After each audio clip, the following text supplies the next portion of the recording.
Hello. Hello. Hi, this is my friend Maria and Ayla. Hello. Hello. Nice to We meet you. live in Finland. They're in Finland, and I'm staying with them for 5 days, and it was a really pleasant experience for me.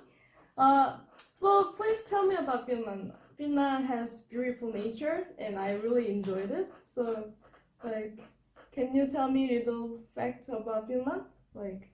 What are interesting things in Finland? What could I say spontaneously There's about so many. Finland? Well, Finland is, it has belonged for a long time to Sweden, and I think in 1809 it has been operated by the Russian Tsar, but it was still how is it in English? An autonomous state, but not really independent. But it became independent in 1917.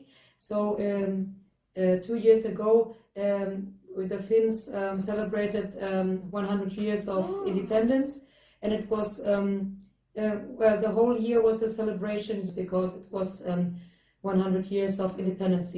And what was also very nice to mention, my other daughter is born in 2017, and there have been volunteers who knitted blue and white socks for babies who were born in the year 2017. Oh, They in Finland have a baby package for mothers who are pregnant.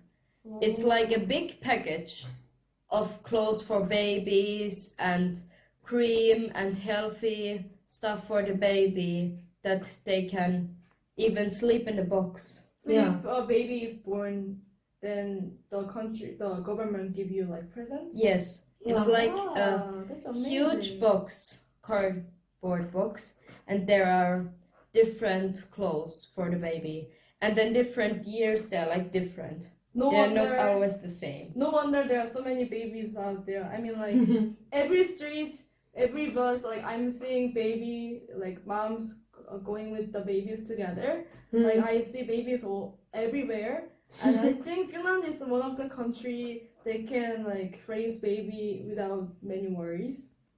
I think. Yeah, I think it is also quite well organized that the father as well as the mother has the right to stay at home with the child without being afraid of losing their job. And it is there are also different kinds of daycare system.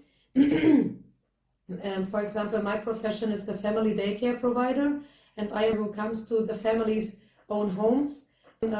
Family daycare provider, and I always I can to the maximum take 4 children in one group, and I can also take my own along if I want, and the maximum 3 others. That it is a group of 4, and it is very good that you don't have a very big group if you have very small children. The minimum age in starting daycare in Finland is 10 months old, and the latest you have to go to daycare at the age of 6, because then children have to go to the preschool, and at 7 years a child will go to the regular school, primary school in Finland.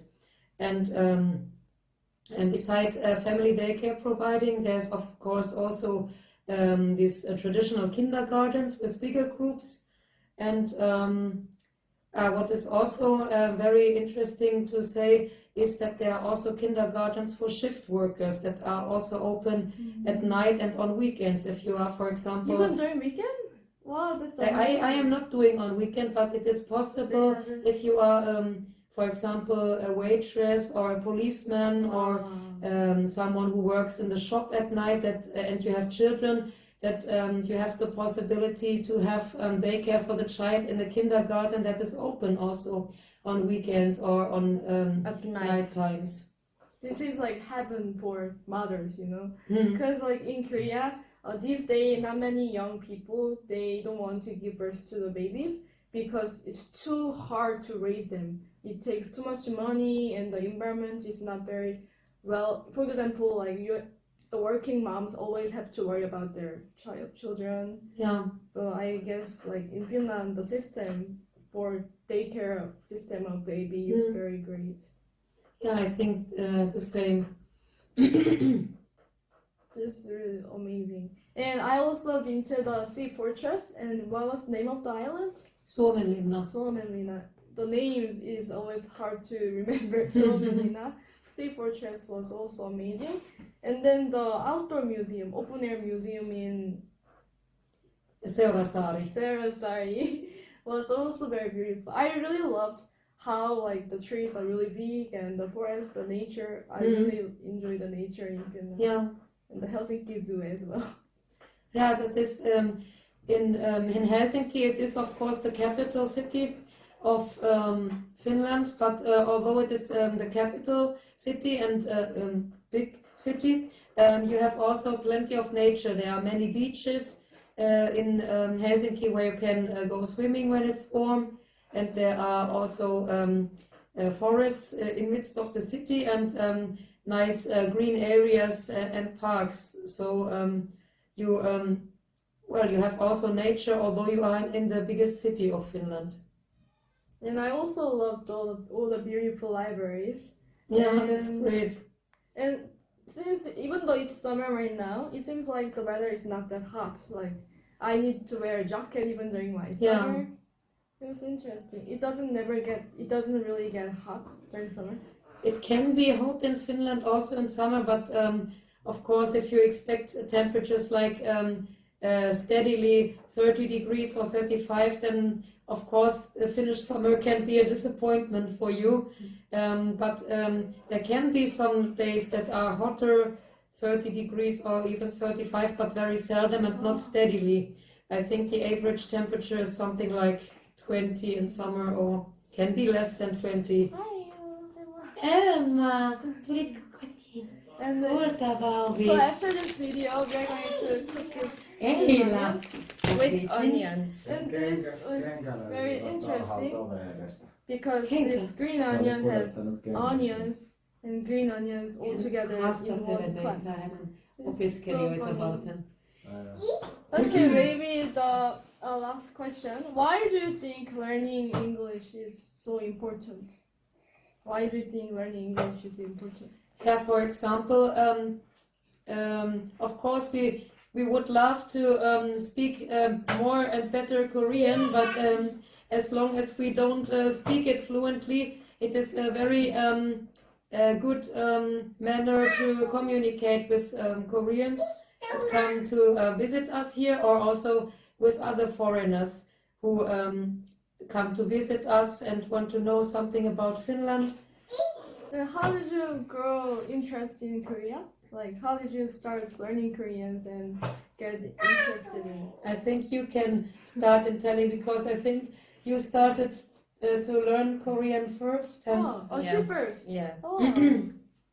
I think because their culture is like different from the Finnish culture, and they have lots of delicious food, and the music is really interesting. And I think when I'm an adult, I want to live there because I think the countryside is really beautiful there. Oh, so you want to live in Korea in the future? Yes, maybe. If you get to come to Korea, make sure to contact me. I'll Yes. be there for you. There is my little sister Elma. that is the one. Elma, She's 안녕. adorable. So 안녕. cute. Annyeong. So maybe you can leave last word for my Korean student. Yeah, I think it is very important to know English, because then you can communicate with people all over the world and get to know many different cultures and what else? Maybe if you are interested in foreign music, then you can maybe understand what they are singing, Yeah. like in English, rap. Yes, because or most artists ballads. are singing in English language. Yes, and maybe you can attend an online English course. Yeah, and also if you are working, for example, in the IT branch, the computer language, almost everything concerning computer things and programming is in English too. Wow, thank you. Maybe last word for my student? You can speak Korean since you can speak some. Last word for my student in Korea? I don't know. What should I say? Maybe we can say goodbye in Korean then. 안녕하세요. 안녕. 감사합니다. 감사합니다. 감사합니다. 안녕. 안녕.